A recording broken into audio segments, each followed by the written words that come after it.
The film opens with a pulse-pounding chase. A helicopter circles the night sky, searching for a target. Down below, police spot a man named Ray standing at the edge of a towering skyscraper. Floodlights lock onto him as FBI agents swarm the rooftop, surrounding their suspect. One officer pleads with him to surrender, insisting that it is all over. But Ray refuses. He says things were never supposed to turn out this way. Then, in one reckless moment, he turns his back to them and leaps straight off the building, plunging hundreds of meters into the dark waters below. And with that fall, his story begins. This is Sweet Girl.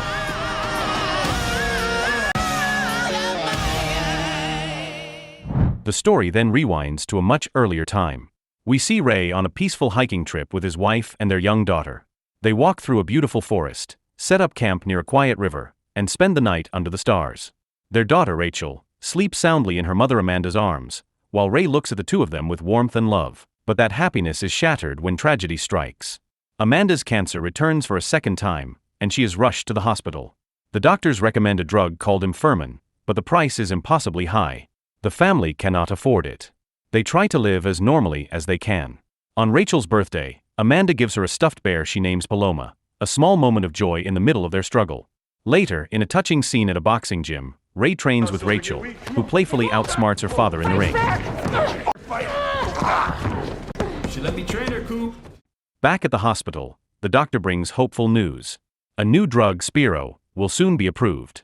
It works just like Imfermin, but at a much lower cost. Ray and Rachel are overjoyed, believing their nightmare might finally end. However, that hope collapses just as fast. The drug is suddenly withheld from release. When Ray demands to know why, the doctor reveals the ugly truth. The launch has been delayed indefinitely after Bioprime, the company behind Imfermin, bribed officials to eliminate the cheaper alternative. On live television, Bioprime CEO, Simon Keeley, argues with a politician about the outrageous cost of cancer treatment. Furious, Ray calls into the program and confronts Simon directly. He accuses him of putting profits over human lives, and he vows to kill Simon if Amanda dies. Back at the hospital, Amanda grows weaker. Rachel tries to soothe her mother by singing softly, but nothing eases her suffering. Overwhelmed with grief, Ray walks aimlessly down the hallway. Then he collapses in tears as Amanda takes her final breath. 6 months pass. Ray throws himself back into training at the boxing gym, trying to rebuild his strength. But no matter how hard he pushes, the grief is still there, carved deep into his heart. When he returns home, reality hits even harder.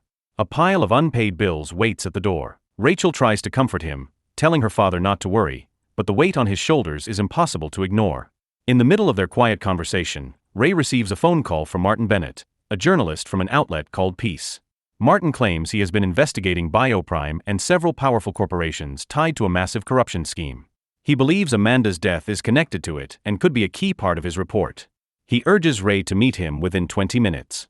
Ray tells Rachel to stay home, then rushes to the subway. At the station, Martin calls out to him from inside a train car. Ray steps in, not realizing Rachel has secretly followed and boarded the same train. They all get off at the next stop, where Martin finally reveals the truth. He exposes a trail of bribes and offshore accounts belonging to Simon Keeley. With Ray's testimony as a witness, he believes they can send Simon and the rest of the conspirators to prison for good. Ray hesitates and asks for time to think. Meanwhile, Rachel listens from a distance, soaking in every word. Suddenly, a mysterious man appears out of nowhere and plunges a knife into Martin, killing him instantly. To his knees. The attacker turns on Ray, beating him viciously as Rachel screams in terror. Ray fights back with everything he has, landing a powerful blow that sends the killer crashing through a train window.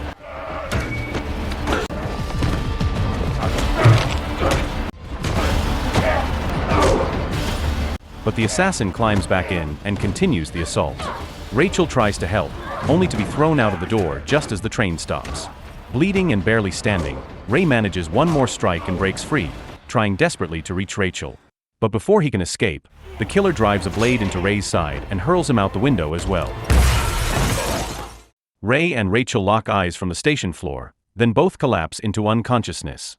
Time jumps forward 2 years. Rachel is no longer the trembling girl on that subway platform. She is fierce, relentless, and consumed by anger. In the boxing ring, she fights with frightening intensity and almost strangles an opponent who has already surrendered. Pick your shots. Lock it in. He's tapping, Rachel. It is clear she has lost control. Meanwhile, the story introduces Diana Morgan, a calculating politician working hand in hand with Simon Keeley and Bioprime's chairman, Vinod Shah, crafting new bipartisan legislation for their own interests. Rachel wakes up in her room and speaks with Ray about Amanda. Ray then walks to a corner where the walls are covered in photos, documents, and pinned evidence. His focus is locked on an upcoming UNICEF auction, where Simon Keeley is scheduled to appear as the keynote speaker. That night, the ballroom is filled with powerful figures, wealthy donors, and political elites. Among the crowd, Ray slips in through a back entrance, disguised as a catering staff member. He keeps his head down, moving with purpose as Simon Keeley steps onto the stage to deliver his keynote speech. While everyone's attention is on the spotlight, Ray quietly places an out-of-order sign on the men's restroom door, setting his plan in motion. The moment Simon finishes his speech, Ray makes his move. He bumps into Simon, splashes a drink all over him, and uses the distraction to slip away. Annoyed and embarrassed, Simon storms toward the restroom with his bodyguards. But the moment they enter, the trap is sprung. The restroom attendant is brutally attacked and killed with a fire extinguisher. I don't know any Martin Bennett. You're the goddamn CEO of Bioprime. Ray bursts in and strikes without hesitation, driving a knife into Simon's neck. With cold clarity, he reminds Simon of the threat he made on the day Amanda died, demanding answers about the murder of Martin Bennett. Desperate, Simon tries to dodge the questions, but eventually cracks under pressure. He reveals a name, Vinod Shah. Before Ray can get more, one of Simon's bodyguards lunges forward, and a violent struggle breaks out. Ray blames them both for Amanda's death and forces Simon, at gunpoint, to shoot his own guard.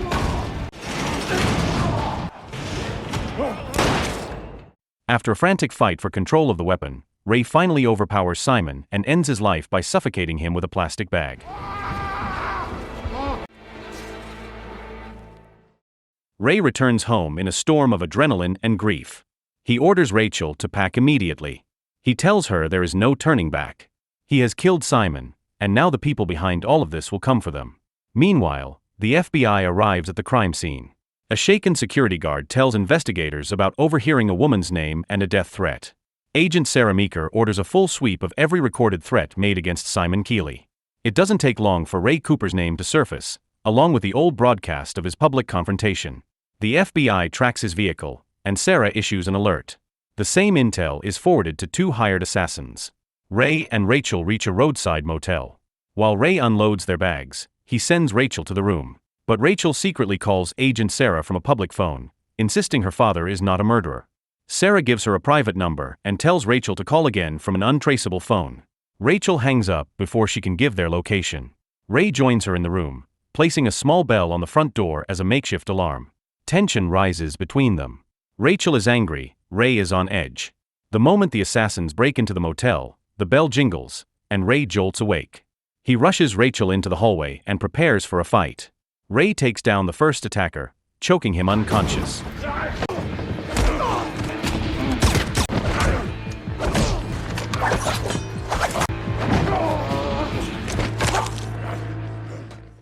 The second charges in, forcing Ray back into the room. He grabs an axe and hides in a closet. When the hitman approaches, Ray ambushes him, launching a brutal counterattack that sends the man crashing through a window and onto a parked car below.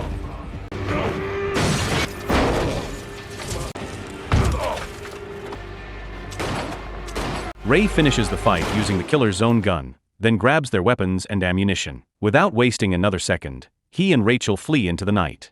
The FBI swarms Ray's house, tearing through every room. What they find only makes things worse. Evidence left behind paints Ray as the prime suspect in multiple murders. Agent Sarah Meeker receives word of the motel attack and Ray's narrow escape. She knows now that he is on the run and that the situation is escalating fast. Meanwhile, Rachel stays with Ray, still angry, still confused, but with nowhere else to go. Not far away, the hired assassin continues his mission. He kills a local garage owner without hesitation, steals a shotgun, and drives off in a freshly taken vehicle, leaving another body in his trail. Ray senses danger closing in. He leaves the main highway and searches through the phones taken from the hitmen. In the call logs, one name keeps appearing: Vinod Shah. Ray digs deeper and discovers that Shah recently purchased a property on the outskirts of Pittsburgh. Preparing for a confrontation, Ray cuts down a large tree near a bridge to block off a tunnel escape route. He trains with a rifle in the woods, but it quickly becomes clear. Ray is not a seasoned killer. His hands shake, and his aim is sloppy. Rachel secretly calls Sarah to confess her growing fear that Ray is changing into someone she no longer recognizes. Sarah tries to keep her calm and reminds Rachel that she still has influence over her father.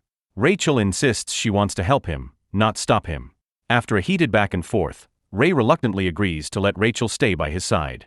At the same time, the assassin prepares for the next strike, loading custom-made rounds designed for maximum damage. Night falls. Ray and Rachel watch Vinod Shah's house from a distance. Then by chance, they spot the assassin's car passing by, right as Shah leaves his property with a security convoy. Ray knows this is his moment. He follows the line of SUVs and scatters metal spikes across the road. One of the escort vehicles is forced to stop, allowing Ray to funnel the remaining cars toward the blocked tunnel. When the convoy grinds to a halt behind fallen trees, Ray steps out from the shadows. Shah panics and orders his men to retreat, but there is nowhere to go. A bulldozer slams into the SUV from behind, trapping them completely. As Shah's vehicle becomes stuck, the assassin strikes from a different angle, unloading gunfire into the convoy. Shah bolts from the scene in terror. The assassin torches the wrecked SUV, flames lighting up the tunnel. Ray catches up to Shah and demands to know who the true mastermind is. But instead of confessing, Shah laughs, refusing to reveal anything. Before Ray can press further, the assassin shoots Shah dead on the spot, silencing him forever. Ray and Rachel make a run for it, but the assassin fires at their car, blowing out their tires. Forced to abandon the vehicle, the two flee on foot until they find an auto shop. They break in and steal a tow truck. Back on the road, they spot the assassin's car outside a small roadside cafe. Ray decides this is his chance. He walks inside, sits right beside the killer, and calmly starts a conversation. From the killer's calm voice, the truth finally surfaces. The real mastermind behind everything is Diana Morgan, the powerful politician pulling the strings from the shadows. She ordered every hit, silenced every witness, and eliminated every rival. Before walking away, the assassin leans in and whispers Rachel's home address, sending a clear message. She will be his next target. The next morning, Rachel is riddled with anxiety. The threat echoes in her mind over and over. At the same time, Agent Sarah receives a report about a stolen tow truck and orders traffic cameras across the city to start scanning. That night, they finally catch a signal. The truck is heading toward the city. Police units close in fast. Ray drives through the streets in the stolen vehicle, pushing it to its limit. He speeds past traffic and escapes a jam on a crowded bridge, but eventually has no choice but to abandon the truck and run. Police chase him through the city, all the way to a stadium, bringing us back to the powerful image from the opening scene. On a rooftop high above the city, Sarah pleads with Ray to surrender. Then the story shatters expectations. A shocking truth is revealed. Ray has been dead for 2 years. He never survived the subway attack. Every act of vengeance, every fight, every murder, every confrontation that followed was not Ray's doing. It was Rachel. She was the one who killed Simon, who hunted the assassins, who stood against Vinod Shah, and who sat face to face with the killer. The figure on the rooftop is not Ray. It is Rachel. Overcome by grief and guilt, Rachel steps off the edge and dives into the sea below. Sarah screams for help.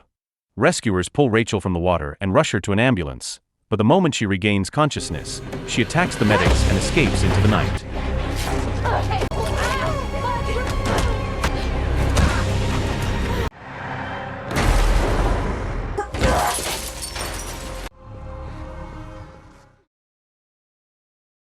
Later, she sits alone on a park bench, broken and exhausted.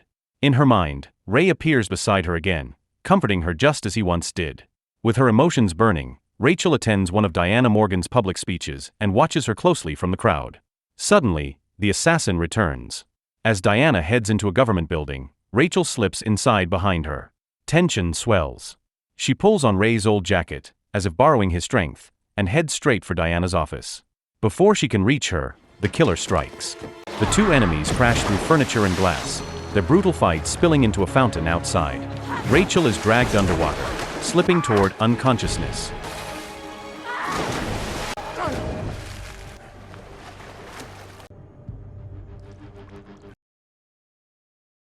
But in the darkness, she hears Ray's voice, soft and steady, calling her his sweet girl and telling her to stay strong. With a final surge of will, Rachel overpowers the assassin and drives the blade into him again and again until the water runs red. Soaked and shaking, Rachel confronts Diana at last. She forces her to confess everything, every crime, every scheme, every life destroyed in the name of profit and power. But Rachel chooses not to kill her. She leaves, revealing that she recorded Diana's confession from start to finish. The moment the FBI receives the evidence, Diana Morgan is arrested and her empire collapses. With justice finally served, Rachel finds peace for the first time in years. She buys a fake passport, converts her savings into crypto, and disappears onto a plane bound for an unknown city. No name, no attachments, no past. Just a new life, waiting to be written. So the moral of the story is do not mess with people's loved ones, or you might end up with a furious daughter turning into John Wick with extra trauma.